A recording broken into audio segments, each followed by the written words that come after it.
Hello everyone, this is प्रशांत। अभी कुछ दिनों से खबरें आ रही हैं हमारे देश में हो रहे रिलीजियस राइट्स की, धर्म के नाम पे हो रहे दंगों की। मध्य प्रदेश, दिल्ली, राजस्थान, उत्तराखंड, कर्नाटक, आंध्र प्रदेश, गुजरात। दरअसल ये अभी कुछ दिनों की बात नहीं है, ये हमारे देश में एक ट्रेंड सा हो गया है कि जब जब किसी धर्म का त्यौहार आता है तब तब हमें ये कॉमनल राइट्स देखने को मिलते हैं। देश में धर्म के नाम पर नफरत बढ़ती सी जा रही है। Union minister of state for home affairs Nityanand Rai ने पार्लियामेंट को बताया कि 2016 से लेकर 2020 तक लगभग 3400 दंगे हुए हैं पूरे भारत में।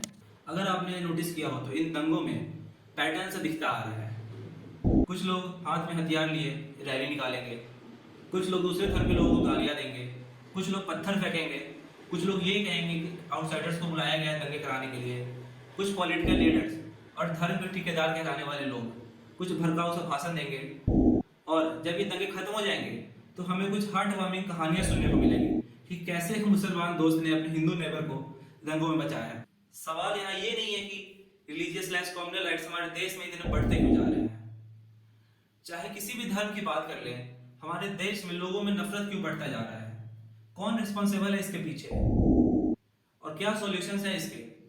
इन सवालों के जवाब मैं नहीं दूंगा इस वीडियो में, क्योंकि इनके जवाब हमें 100 साल पहले ही मिल चुके हैं। ये जवाब किसी और के द्वारा नहीं, हमारे शहीद फ्रीडम फाइटर भगत सिंह के द्वारा दिया जा चुका है।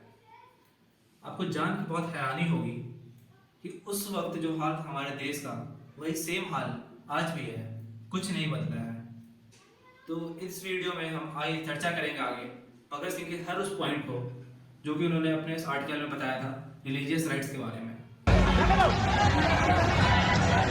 There were communal clashes in several states on Ram Navami, which was on Sunday in West Bengal, Jharkhand and Madhya Pradesh. Incidents of stone pelting, vandalism broke out late last night. Communal violence was seen in as many as 7 states. And now Jahangir Puri in northwest Delhi continues to be tense today. Similar patterns of communal tensions and clashes soaring in Karnataka's Hubli city after violent clashes broke out last night there. Section 144 has been imposed.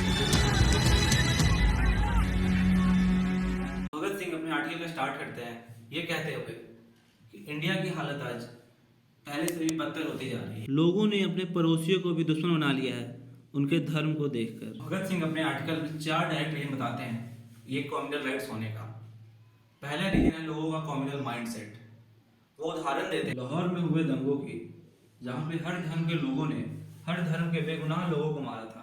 वो ये कहते हैं कि हर धर्म के लोग अपनी तरफ से ये जस्टिफिकेशन देते हैं कि वो इस राइट्स को इसलिए कर रहे हैं क्योंकि उनके धर्म के लोगों को मारा गया है दूसरे धर्म के लोगों के द्वारा। लेकिन भगत सिंह यहाँ पे पॉइंट आउट करते हैं कि इसमें कोई लॉजिक नहीं है। दंगों में मरने वाले लोग क्रिमिनल्स नहीं होते हैं, ना ही जो भीड़ किसी लोगों को मारती है तो उसने कोई गलती की होती है। इन दंगों में लोगों को मारा जाता है सिर्फ उनका धर्म देखकर। एक हिंदू या मुस्लिम दूसरे इंसान को इसलिए मारता है क्योंकि उसका धर्म मुस्लिम या हिंदू है, उसे और भी किसी चीज की कोई फिक्र नहीं होती है। दूसरा कारण वो ये बताते हैं कि लोगों की हर्ड मेंटालिटी। कुछ लोग डंडे, हथियार, तलवारें उठा लेते हैं अपने हाथ में डोमिनेंस मेंटेन करने के लिए। भगत सिंह ने अपनी नौजवान भारत सभा के मैनिफेस्टो में एक चीज डिस्कस करी थी।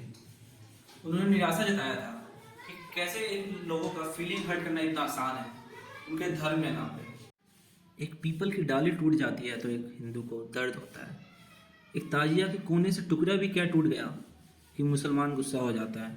आगे बढ़े तो भगत सिंह ने तीसरा रीजन कम्युनल पॉलिटिशियंस को बताया। उन्होंने ये कहा कि आज के समय में कुछ पॉलिटिशियंस ओपन कम्युनल हो चुके हैं, ऐसे ऐसे भड़काऊ भाषण देते हैं जिससे ये दंगे भड़कते हैं। हालांकि उन्होंने ये भी कहा कि इस चीज़ों को लेके कुछ पॉलिटिशियंस बहुत चिंतित हैं।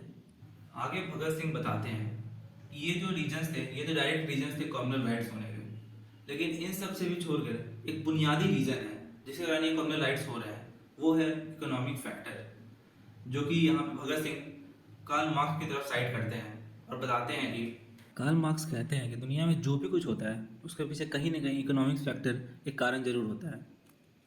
इतिहास में वैसा देखा गया है कि जब भी लोग भूखे होते हैं या फिर जॉबलेस होते हैं या फिर फ्रस्ट्रेटेड होते हैं, और अगर इस फ्रस्ट्रेशन को चैनलाइज किया जाता है तो एक रिवॉल्यूशन में चेंज हो जाता है।